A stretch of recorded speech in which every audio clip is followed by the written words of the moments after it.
Welcome to Ethical Edge Insights, Conversations with Changemakers, a space for deeply reflective conversations with those shaping our world. Here we explore their journeys, their greatest challenges, their most significant contributions to date, the contributions they seek to make, and how ethics have shown up along the way. Join us as we uncover the stories that shape our shared future. Welcome, Richard. Thank you so much for agreeing to come on and have a little chat with me for Thank you, the Wendy. Edge Insights. And I know our previous chats, we've had a couple in the past, and they've always been really interesting and taking different routes, but really informative for me. So, and I know, of course, our first touch base was really around your work on compassion. And so I don't want to say much more than that about you, because I know there's a lot to say, but I would love to know what your story is from you. Yeah. My parents, like I said, were immigrants, and my father got to the U.S. About a year and a half before World War II started, and he got drafted, and so he spent 2 years in the jungles of Panama, which is why my wife and I visited there 2 weeks ago. I'd always wanted to see it. And then, March landed on Normandy Beach, if not D-Day, but after it, and marched through France, Germany, and all that. By the time he got out, even though he'd started university in Greece, there was no way he was going to be able to do it. He'd met my mother that had gotten married. And so my father was a waiter. He did what every Greek male I knew growing up in New York City did. And so he worked 7 days a week, 3 in the afternoon, 3 in the morning. And I'd say that because I was kind of left on my own a lot, in this one bedroom, 6th floor apartment. And what happened was I liked reading. And my mother and father both were readers, and I got into reading, but I also became very curious. And I think my professional journey starts at a fairly young age, because I think at the heart of it, I've always been a scientist. I always wanted to figure out how things worked and why. And I remember my mother, one time I was a kid, I don't know, 6 or 7 or something, I got hold of a screwdriver and I took apart the toaster because I wanted to see how it worked. Well, of It course, my wasn't mother, plugged in, was it? It was well, not I plugged don't think so. I don't think so, but honest to God, I don't remember. I just in. remember my mother being furious because even though I put it back together again, there were parts missing. So, but and I'll go through a whole shortly, but I mean, they tried to lead me back a number of times in grade school at PS 150 because I spoke with a Greek accent at first. I could read Greek, I couldn't read English, and all these things that today would be considered multiculturalism, but back in 1950, 51 were considered retardation. Yeah. So so I'm struggling along, and my parents decide this is not a good place to have kids. So they buy a little place in a working class community out on Long Island. And lo and behold, Sputnik goes up. They test everybody, and they decide that I'm really good in math and physics. And I got my parents were asked, my mother was asked if I wanted to skip a couple grades or go into a special program. Well, she picked a special program because she was afraid that I wasn't quite socially mature. And the special program was the beginning of what we call in the US the AP program. Because by the time I graduated high school, I'd had 2 years of calculus and 2 years of physics and all that. So as it all worked out, I got into MIT, which was my first choice to study designing spaceships. And that's what I did. My curiosity in high school, junior high school and high school, expanded from the realm of just physics to music. We had a number of bands. I think out of 60 or 70 gigs, paying gigs, we played 2 rock and roll. The rest were all dance music, Italian weddings, Greek christenings, things like that. And I was always fascinated by kind of watching people and seeing what made them have a good time. But at the heart of it, it was physics. So I go to MIT, I'm killing myself.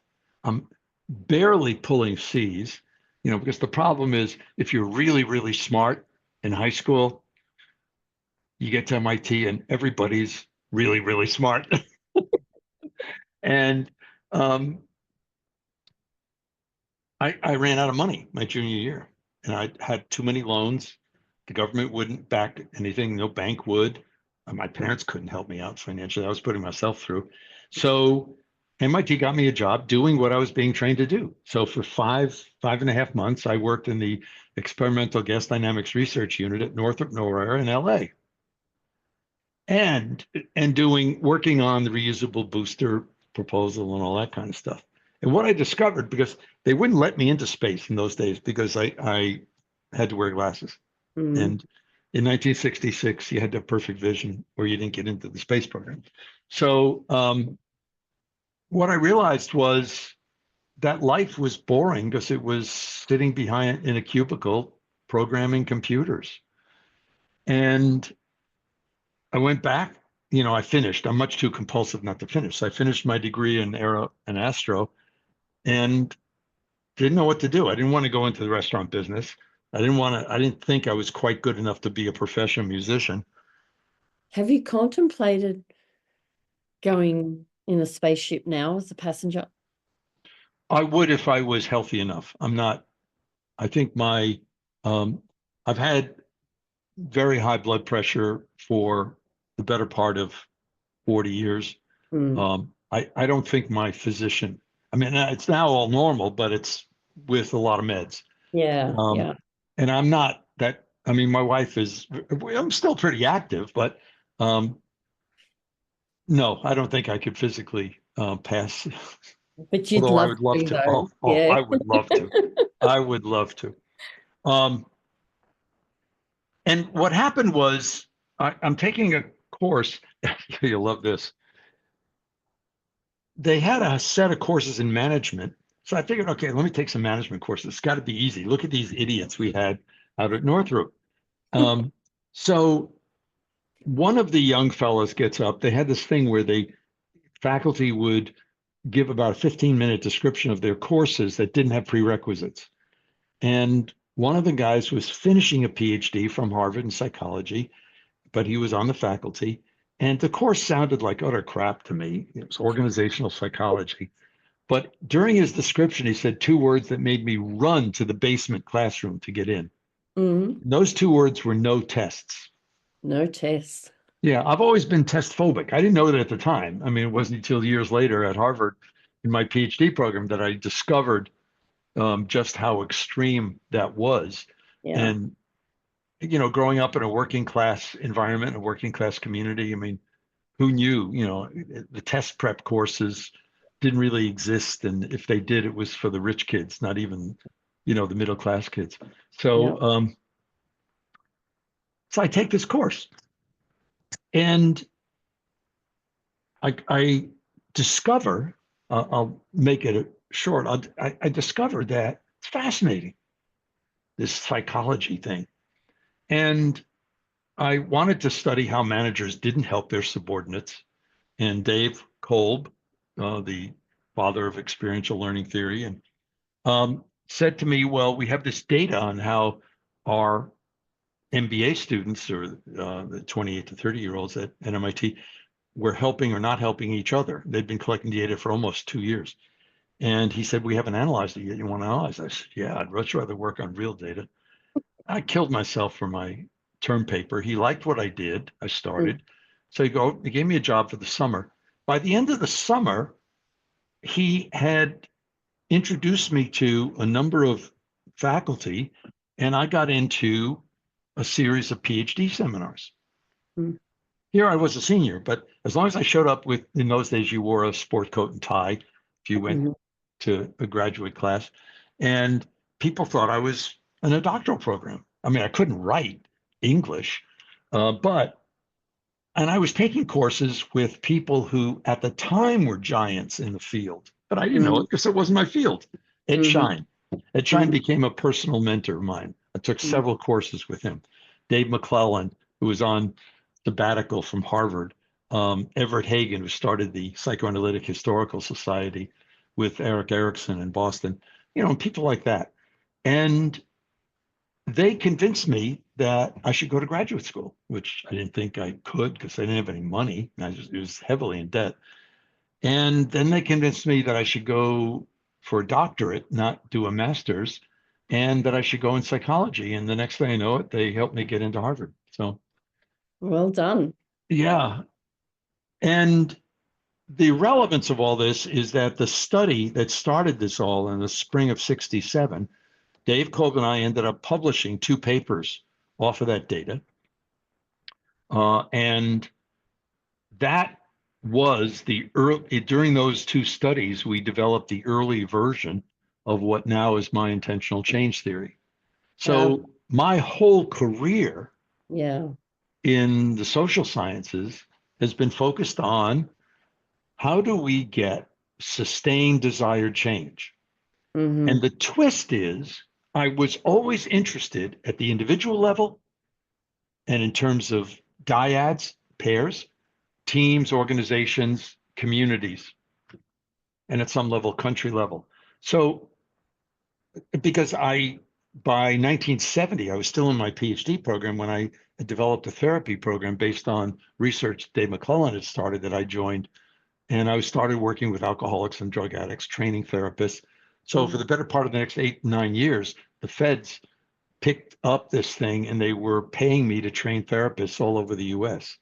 Meanwhile, I was doing basic research on the effect of alcohol and aggression. I started the competency research. A lot of people who know the history see me as one of the 5 people who started the whole competency movement in HR. And And over the years, people knew me for my work on and my research and publications on motivation, on competencies, competency development, on coaching, in later years on neuroscience, on leadership development. But all of that, and later emotional intelligence, but all of that was in service of this main curiosity of mine, which is how do we get sustained desired change? And how do we do that, Richard? Because, Well, of all your history yeah. there's something that I've only learnt in the last 3 years about you, and that is you like to dance. Oh yeah, that's it. Well, music is a key. I'm now back into music. I finished my 3rd course on the path toward jazz guitar at the Berklee School of Music. That's another subject. But But you use the music, oh yeah, music yeah. and dance in your early talks. Oh yeah, I start out every talk getting people to get up and dance. Exactly. And I started doing that. The first time I did it was in 1991, after I left running consulting companies because it was too risky. But once I became a tenured professor, I said, "Oh, what the hell? Let me do what I think might be fun," and people loved it. It turns out that the research came out about 5 years ago, series of studies showing that when people dance or actually play music, not listen to it, it activates the key part of the brain that helps us be open to new ideas and learning. Well, there we go. So actually there was a method to my madness before I even knew it. Yeah. But the key is, and the reason actually we're talking today is that several years, actually in 2017, I thought it was time for me to, get off my rear and do my big piece of work on intentional change theory. But we got sideswiped by helping people change and the coaching MOOC and a bunch of other things.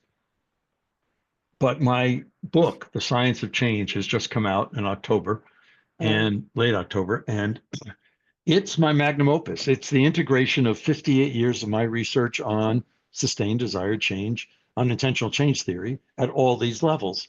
And it's not just my work. I mean, I in my nerdiness, I counted there just short of 2,000 other scholars' work that are cited in it.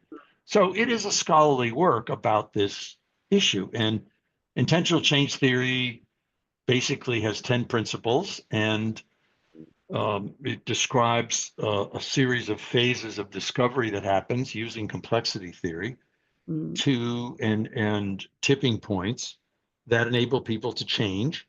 And it's the only fractal theory of change out there.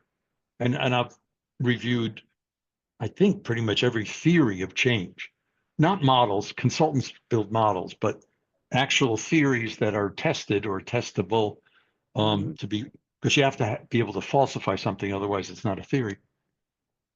And mine is the only fractal theory, which means I contend that sustained desired change for coach-client relationships, Mm-hmm. romantic partners, Mm. families, teams, organizations, communities, countries, is identical. It's a fractal of individual change.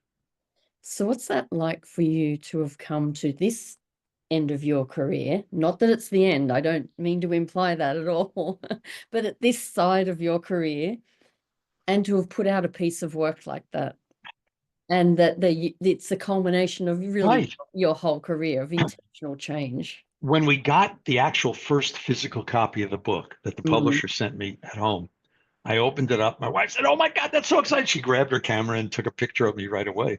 Mm. She said, "So, how does it feel?" Yeah. And I said, "Exhilarating and disappointing."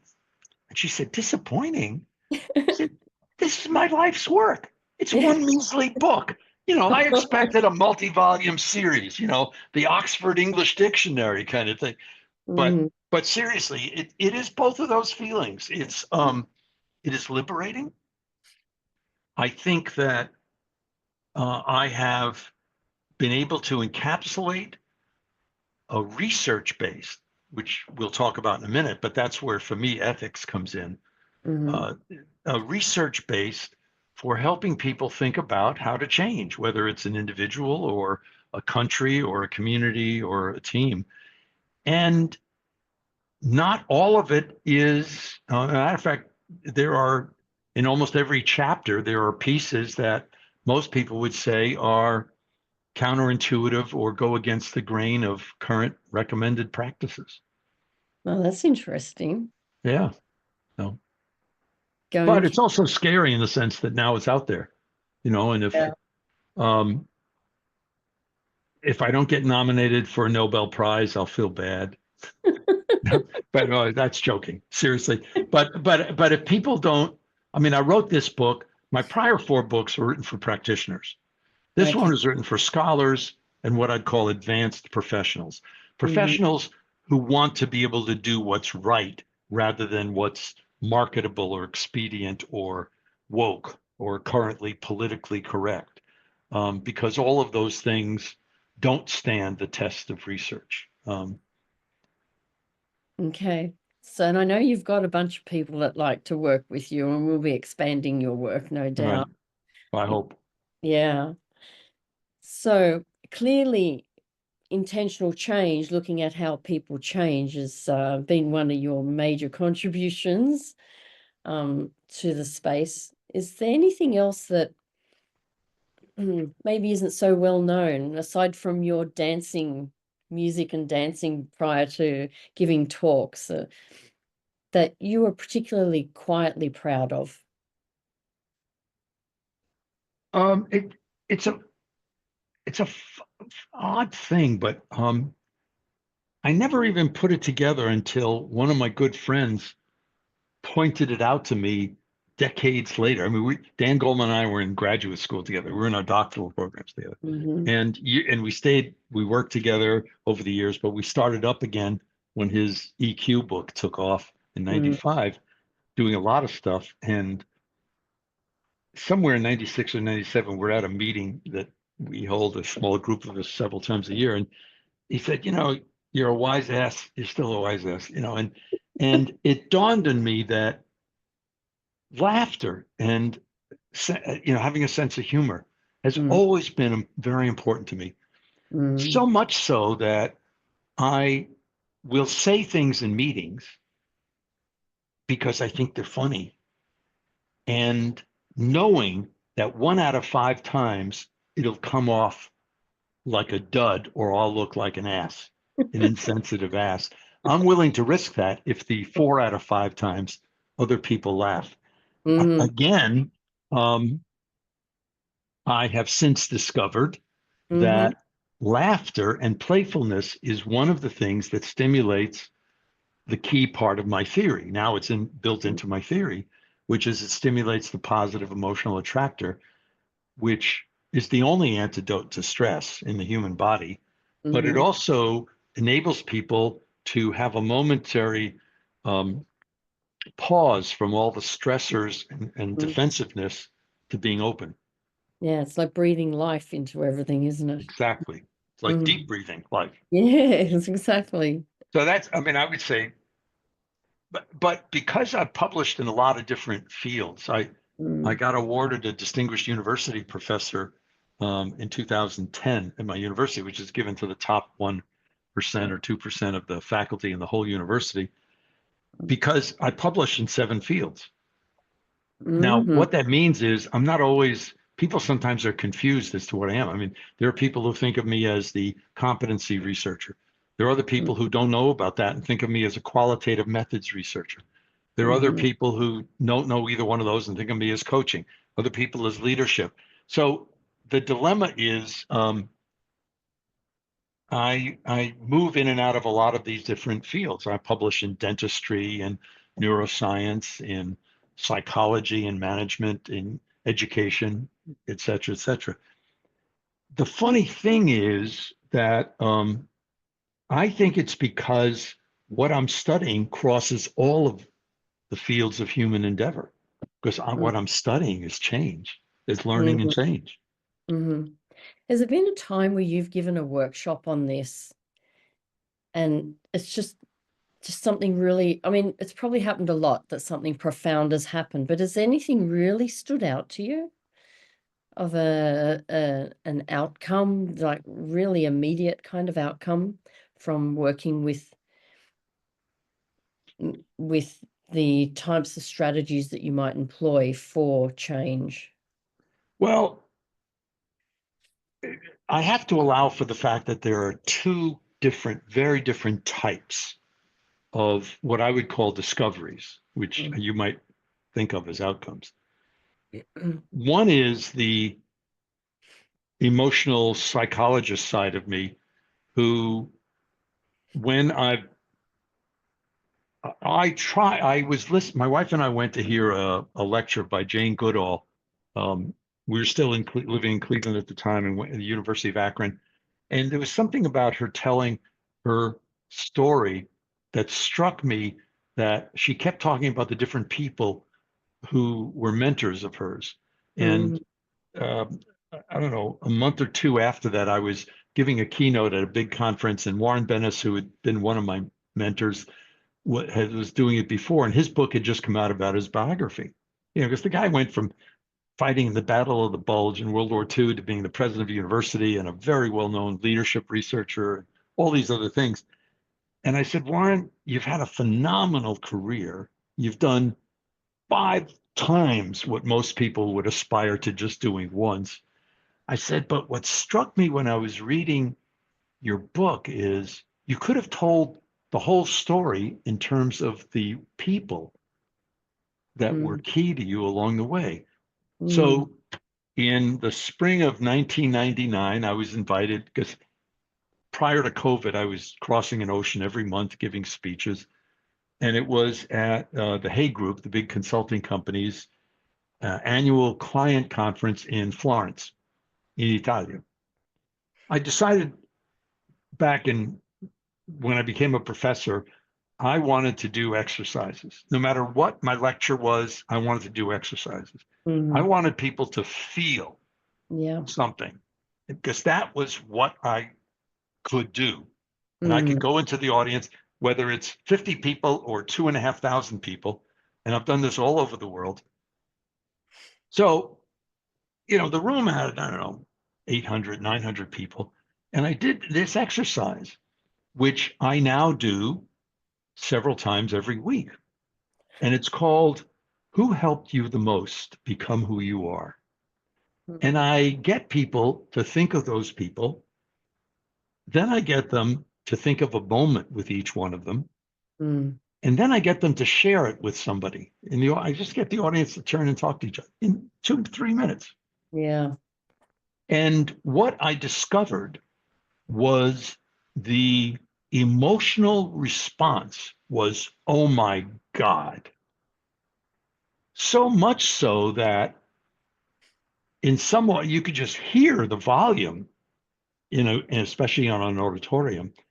But in a number of these speeches to groups as varied as, executives in Milano or in Buenos Aires or physicians in Boston, there have been times I've had standing ovations at the end of that exercise, not my talk, at the exercise, Yeah. because it touched something. And Yeah. that was when, I knew from the days I was training therapists and doing therapy in the 70s that it's our relationships. That's what I did my PhD thesis on, unconscious drives toward intimate and close relationships. So Mm. I'd always felt that our relationships were at the heart of things. And I grew up in a Greek culture, which is very relational. Mm. In the US and in Australia, especially in Melbourne, people know them as small business owners and restaurant owners and pizza parlor owners. But the fact is that the Greek culture is very relational. And I always thought that that's what was wrong with some of the theories of adult development, whether it was Freud or Erickson or Carl Jung or whatever. Even Abe Maslow, they kept thinking it was all inside the person. When I was thinking the highest state of being is being in love, Mm-hmm. not with yourself, with another person. And um, But it helps if you love yourself along the way. well, being open to that interchange is Yeah. key. And a number of years ago, I don't know, 10, 15 years ago, Dan Goleman and I were working on a few articles, and he had always felt, given our emotional and social intelligence model, that the starting point was inner awareness. And I bought that because I used to teach it and train it and find it in my research. But I started to believe that for a lot of people, for whatever reason, they can't go inside. Mm. But if they love or care for somebody else. So I made the point to him that for many people, the beginning of their journey to increase their emotional and social intelligence may come from helping someone else. And Mm-hmm. I think that's what coaches do, That's what because coach. I think that's what physicians and nurses and teachers and therapists and clerics, and most of the time when they're really good at it, that's what parents do. So there's a selflessness to it. In our 2019 book, Melvin Smith and Ellen Van Osten and I, we ended the book with a chapter that I wanted to call "Get Over Yourself," but they nixed it because they said it was too negative. The rest of the book is positive. But the opening thoughts in the chapter are: we've become a very narcissistic civilization. When did the selfie become the most popular form of photography? Mm. And you think about over and over again, and this isn't in the US or Australia, this is in every country in the world. Yeah. Narcissism reigns supreme. And, with that goes the kind of defensive rigidity or self-righteousness that we see today in almost every country, where if somebody doesn't think the way you do, they're an enemy and they're disgusting or they're deplorable, kind of thing. The only antidote we could identify to helping people step out of this rampant narcissism is to care for others. Give yourself a break and stop thinking about yourself. So while self-compassion is important, Mm-hmm. I think by caring for someone else might be the easier path to get There. to it. Yeah. Yeah. Yeah. And they talk Anyway, about, did I answer your question? I got lost yeah, in part of my no, I story. loved it. I'm just like, Oh, no, I told you about the emotional wow on this exercise and the compassion and caring. mm, The wow part, so the scientist part of me, yeah. comes when the research unveils something that all of a sudden we could say, yes, that's it. And it was the series of longitudinal behavior change studies that we started in 1987 that by the early 90s and mid 90s, we were starting to get I mean, 11 times the best training programs in industry and government, Mm. 60 times the best MBA programs effects on these behaviors. Huge impact. And by the late 90s, we found that it was holding out at a very high level of change 7 years afterwards. And that to me was okay, yes, this is not just a possible idea, this works. Yeah. And then as we got into really realizing the power of these caring resonant relationships in the early 2000s, and then I started supervising some of my doctoral students, did some hormonal studies on the coaching to these PEA, NEA states, and then we did a study on leadership. And then we did several of the fMRI studies on coaching to the PEA. Each time we've made those discoveries, it's kind of nailed the specifics of another part of it. So we can now say with absolute certainty that starting coaching with a specific goal is the wrong thing to do because it closes a person down. You have to say you'll do it to get certified, but you don't want to do it in practice because it moves people prematurely to focus. Goal Yeah. setting is useful late in the process when you're ready to practice something. But at Hmm. the beginning, you want to pull for vision. You want to pull for a person's dreams, their, as I call it, their big picture. Now we understand the mechanism that vision and these resonant relationships are two things in coaching conversations that can lead to stimulating what I call the positive emotional attractor, which is hormonally being in the parasympathetic nervous system, neurologically activating the default mode network, and thinking of it in terms of feeling it in positive affect. It's the only antidote to stress in the human body. And music and dance. And music and dance. So that's where deep breathing, meditation, prayer to a loving God, Mm. helping someone who's less fortunate, helping the elderly. I tell you to my graduate students all the time, helping your elderly professors will get you closer to heaven. So, but yes, being in a loving relationship, Mm. be thinking hopefully about the future and a walk in nature, Yeah. modest exercise, Yeah. and playing music, dancing. Yeah. You mentioned a little while ago about the challenges in society and perhaps, around not thinking like everyone else. And that kind of makes me think about, when we are confronted with something of a particular challenge or ethical challenge. I mean, to say ethical challenge is like ethics is in everything anyway. So a particular time when you're challenged by the norm standards and it's not quite sitting right with you. And I'm wondering, is there a time in the last 10 to 15 years that you've been struck by something and had to really stand? Well, I think I've been struck by ethical challenges at every point in my career. Hmm.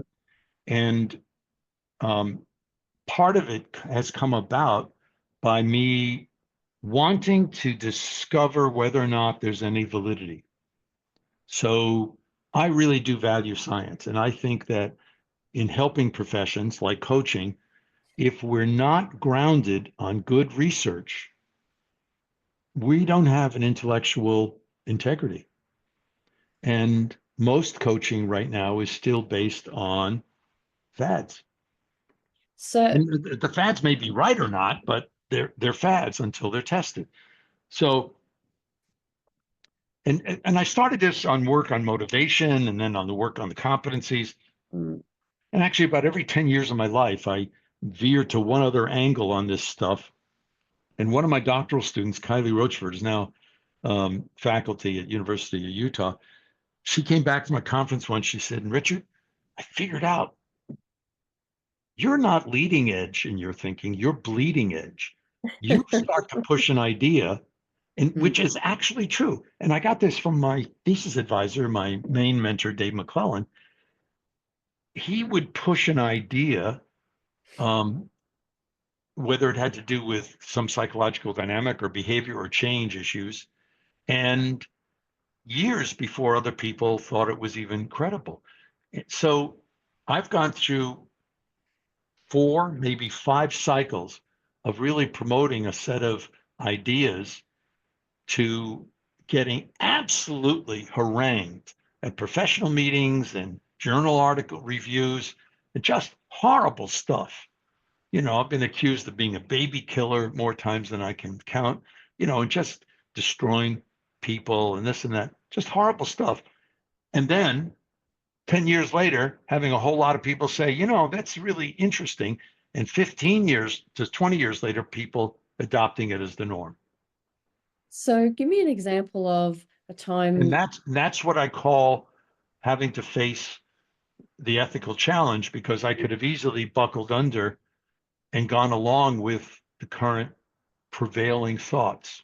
Yeah. And Um, so how did you walk through that? Like in one example, you said there's many, many, and I believe there were many, probably more than we can count. So how did you walk through that when it's the blank wall that you're pushing up against all the time? well, I would contend that it's going on right now with this issue of goal setting versus vision. Mm, But there are a number of people now who have come around to say, and I remember Tony Grant was saying this before he died, sadly, that, his what he was trying to capture with his solution focused coaching was looking at the big picture. It wasn't actually looking at a solution, it was looking at the aspiration. Torrey Higgins, famous psychologist out of Columbia, said the same thing when he developed his approach. And so when you look at all of these various theories, there are some people talking about vision or hope or mm. prospection, but it still runs against the current belief in management as well as in coaching that you need to have a specific goal and you need to be able to show return on investment. And my response is a specific goal will deflect what you're working on and turn the person off. And to look for return on investment and measure it in financial terms is the wrong way to evaluate human change. Curiously, I've quite literally yesterday just finished writing a very short article talking about, well, not going into too much depth about the failings of just being goal oriented, Right. but it Okay, so here's another example in highlighting coaching. I'm sorry. highlighting the need to really work with the whole self, a person's experiences, integrate them, the past experiences, make Yep. sense of them, the themes, and bring them into the here and now, whether it's cognitive, emotionally, whatever, Yeah. and then be able to move it forward. Well, let me give you a twist. I think you want to integrate your experiences to date, but you don't want to focus on them No, exactly. because Stand you don't them. want to focus on the past. You want to focus on the future. Mm-hmm. And it turns out that if you look at a person's dreams, Mm. you actually can help them open up. Now, I've been saying this for decades. The fMRI studies nailed it. And now what's happened, and I was, because I was on the first board, the initial board of the Thought Leadership Institute, ICF, I was at meetings with a bunch of the ICF leaders. And I'll never forget one of them from, I don't know, say which Asian country, one of the Asian countries said, oh, well, yeah, that's one of those kind of Western male theories. Mm-hmm. You academics. And what I wanted to do was to wring her neck, and just tell her she's an idiot. I didn't. But I did after she left the conversation. I said to my colleagues, she's an idiot, because she's drank the Kool-Aid. And I'm talking about, stuff that we've tested and it's Mm-hmm. neurological. So it doesn't have to do with US, It's going to be the same for a Chinese person or an Indian, and a male or a female. And I think that's the current battle, because Mm. there still are a lot of people who learn to do coaching.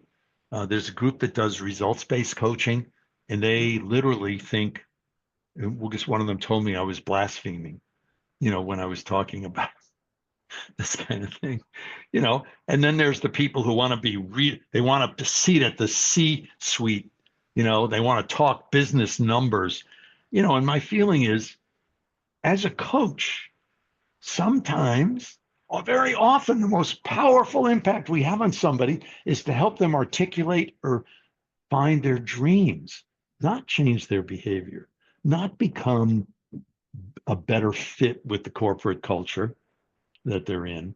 And how do you account for that if all we're supposed to do is make them better at whatever it is they have been doing? You can't. Yeah. So, yeah, I think that's still. So, what do I use as my backdrop? That's where my version of a faith is a good theory and the research. And if I don't have the data, or if somebody else doesn't have the data, then I believe we have to go out and collect it. Yeah. And then once we collect it, like we just got accepted our second study on the competencies of coaches that predict behavior change of clients 2 years later. Mm-hmm. Okay, as seen by others, not self-assessment. Well, that means for all of the certification competency models out there in the certification agencies and in the training programs, there haven't been any studies. There are now 2. One I Mm-hmm. published last year, and one's just going to come out this year. So, and that's because when people do the quote unquote competency models by surveys, a lot of it's current fads. Yeah. But So, there is, I've been a part of this research team. We did some qualitative work on about 30, I think it was 32 coaches. So we did hour-long interviews, and okay, good. I know I went deep into the data, like I was going a nut Sure. with the data. Okay, wait. Really good stuff. So, of the 30 coaches you talked to, how do you know which ones were good at it? Well, that was the thing. So they were experienced coaches, and that's the thing that I found really intriguing when I was working through the data, because one of the questions was about how do they know that they're working at their best? And Okay, now let me put. No, it's okay. and It's okay. that can be anything, right? Okay. But How, even if they knew they were working at their best, how do they know that was effective? See, and that's where and that's the studies that have been done on coaching behavior, I've read every one of them. Yeah. None of them differentiated them by effectiveness. So, No. how do you know that 25 of those 30 coaches were no good? They were okay. It was like talking to a bartender. How do you know? Just Exactly. because they've been coaches? That would mean every CEO is really effective. We know 70 to 80% of them aren't. Yeah. The answers for me, were intriguing because the psychologist in me was alive and rampant. So it was just, Yeah. they were So talking, of course, they're people. talking about, like, for your perspective, they were talking about feedback they get, feedback from the other person, etc. Whereas I'm sitting there going, well, we asked a question about how do you know when you're at your best, which can be construed in many different ways. Yeah. And So rarely here's a they question, speak Wendy, about their own experience. you're talking to accomplished professionals. These are not people who have low self-esteem. Which of them are going to say, well, I don't think I'm very good? They aren't. And if you talk to their clients, and as a psychologist, you've read about cognitive dissonance reduction, Fessinger's classic discovery from the 50s.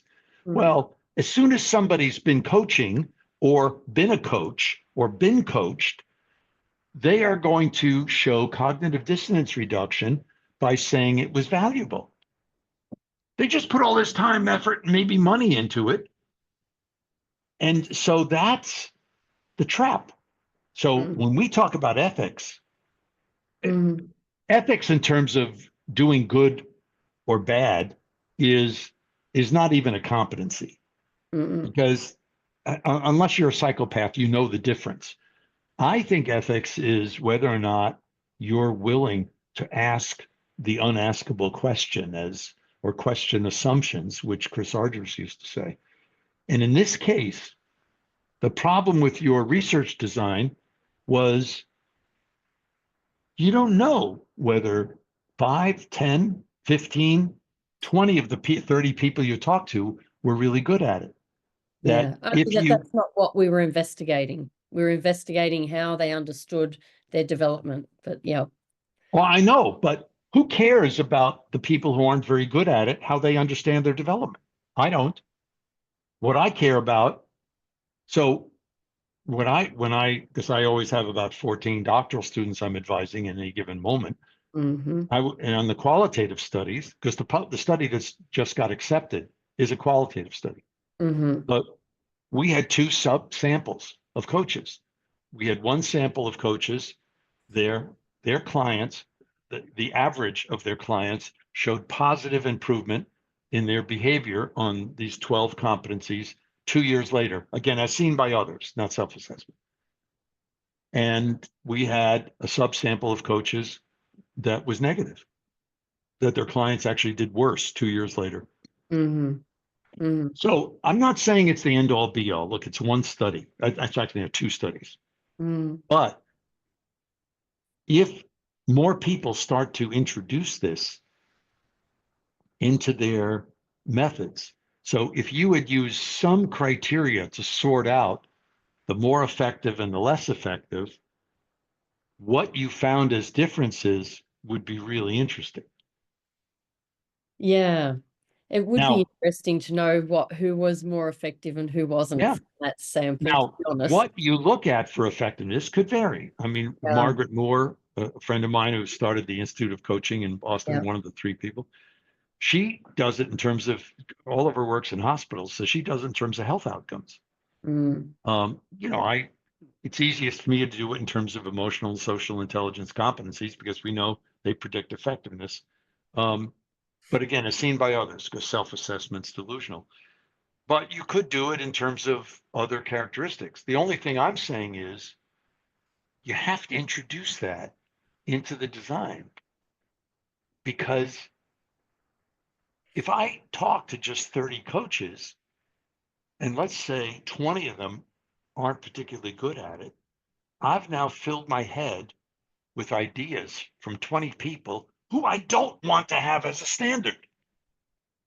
I hear what you're saying, but what's the likelihood you're going to choose 20 pretty ordinary coaches and then have some pretty ordinary data come out I of? don't know, but do not tell me that because they're successful, they can Well, get there's people the to pay difference. for Yeah, them. yeah, Yeah, yeah. okay. And do not tell me because they've done it for a long time that that's justification, because that's No. post hoc reasoning. Yeah, yeah, I mean, that would I say every hear CEO should be a male, you. which is absurd, absurd. So, I think that what's the likelihood? Mm, I have no idea, mm, but I do suspect, based on the studies we've done, empirical studies in other fields like yeah. management, that 70 to 80% of the people who are coaches aren't really adding value or enough value to justify the time and the energy. Mm, So now, if the people you selected were nominated by peers as being really very outstanding, not because they wrote a great book, mm-hmm. not because they tell good stories, not because they're charming, but because people who have watched them coaching or have looked at their clients say, wow, they really stimulate change. Nominations from peers is a very good way to do it, but you have to separate out the subsamples. Yeah.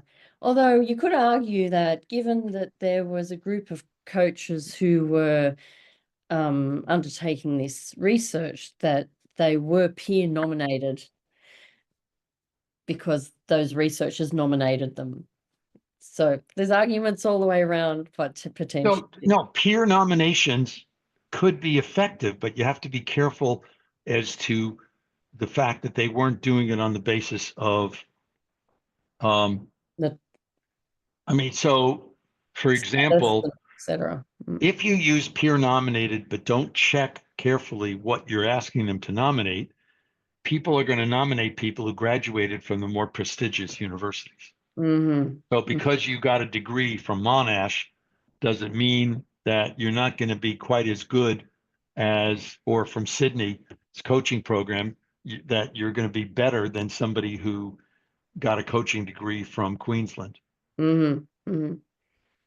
You don't know that. No, you don't. This is true. I have a couple more questions. Oh, sure. So the last one is, and you've probably touched on it, but maybe you're going to give us something a bit extra edgy, is what do you think your legacy, or what do you hope your legacy to be? What I believe it will be is a lot more people will open their classes and lectures with music, but that's not what I hope it will Wonderful. be.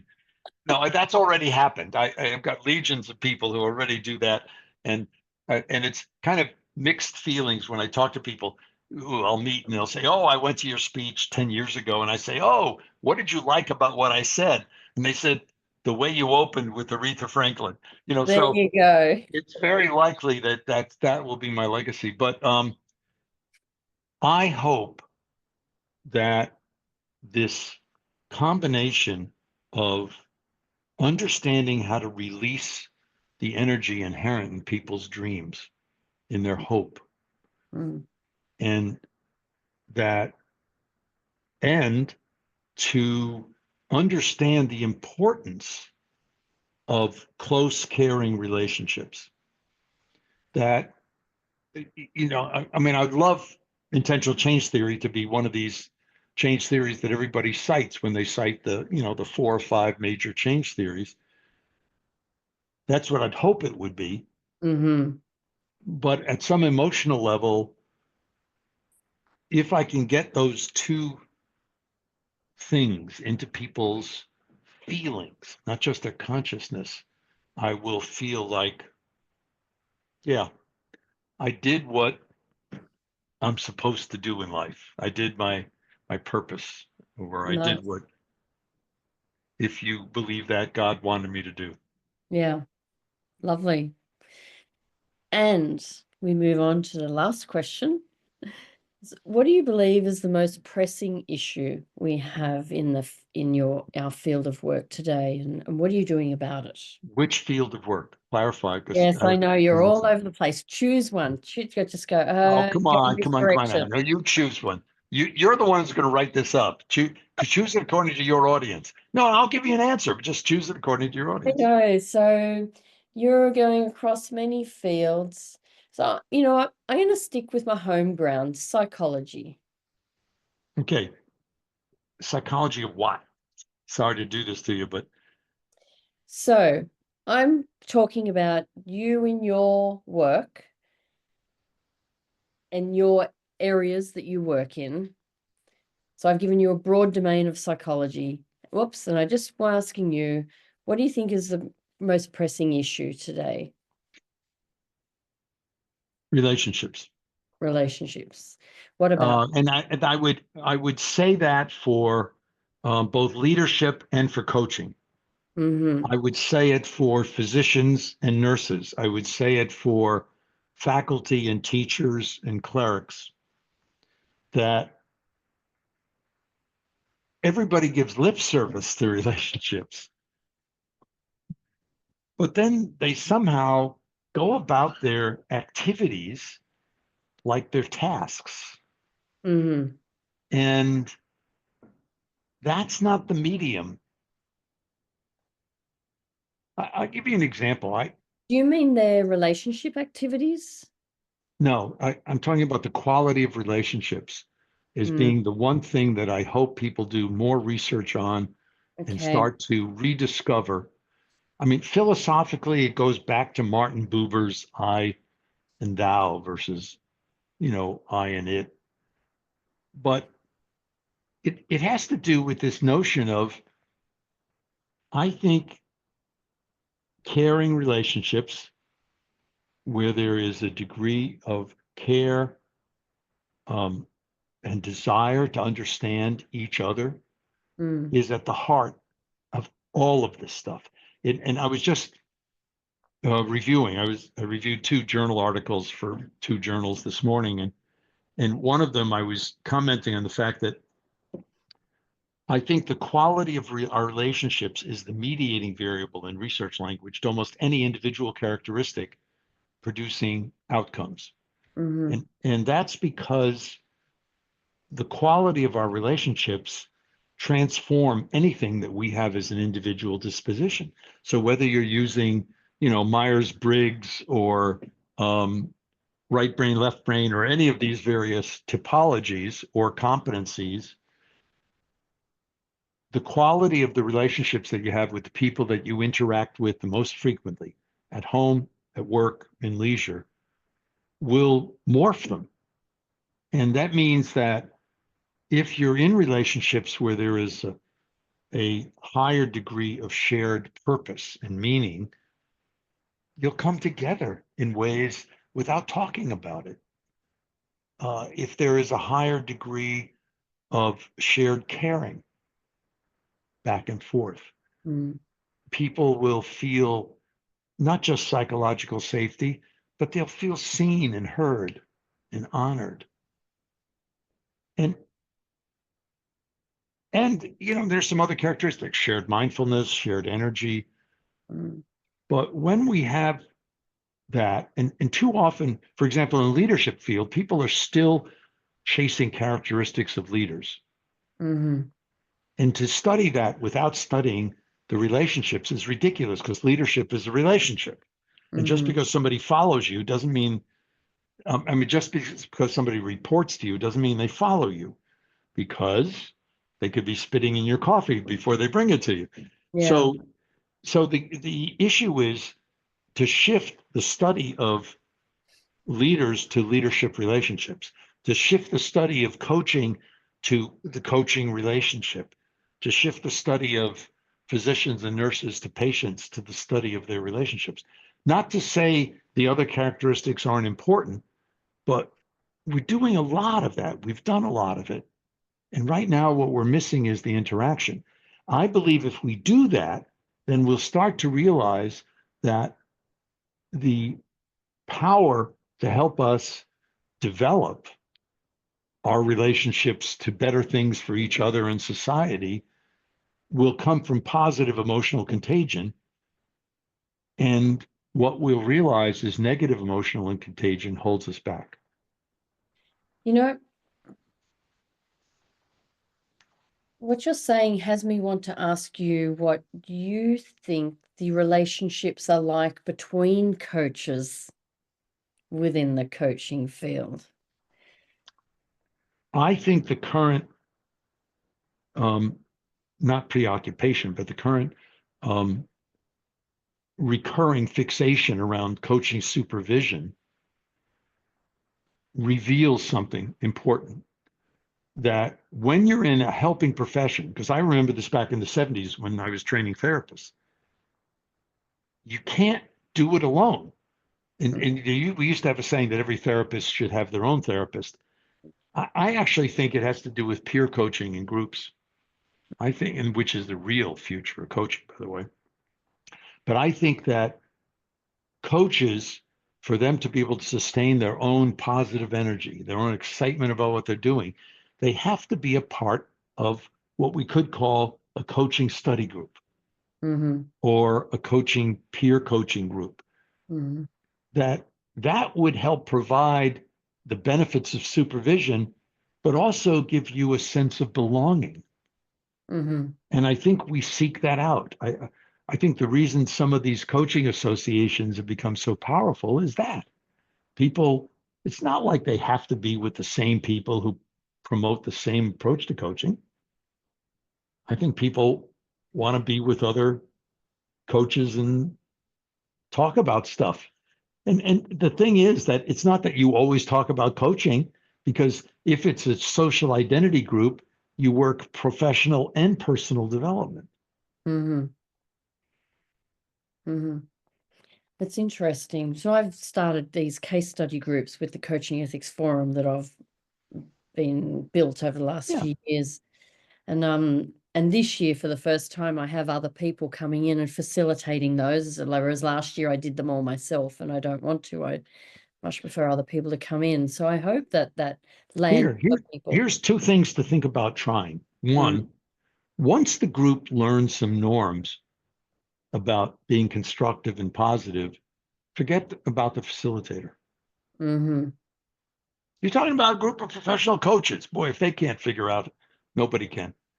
But you want a little bit of training, because a number of doctoral students working with me have been doing research on this. And so far, what we figured out is you might need an hour or two of training so these don't become gripe sessions.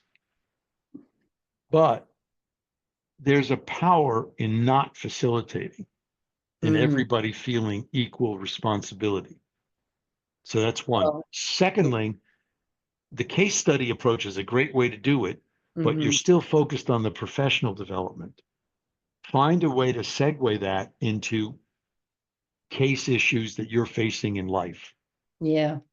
Because what we're noticing is what often starts out as a professional study group, task group, affinity group, whatever you want to call it.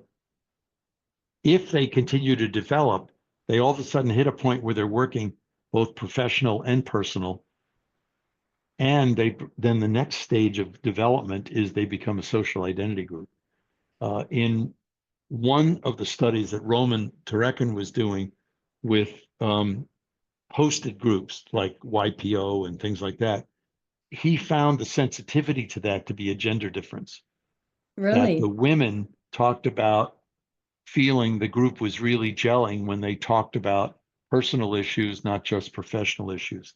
The men didn't mention it, but later in the quantitative research, he found that when you compared whether it's hosted or in company peer coaching groups to their administrative groups, that the coaching groups, peer coaching groups, had a statistically significant greater increase on people's sense of belonging, on their sense of development, and their sense of building team emotional intelligence.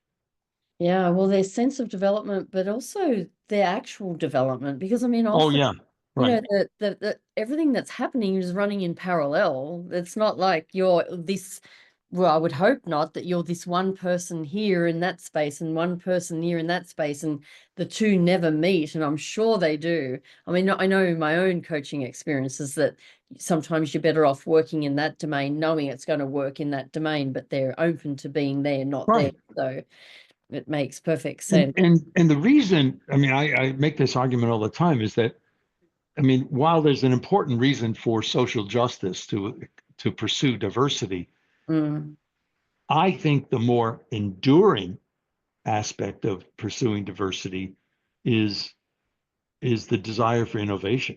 Because if you don't have different ideas or different perspectives, how can you innovate?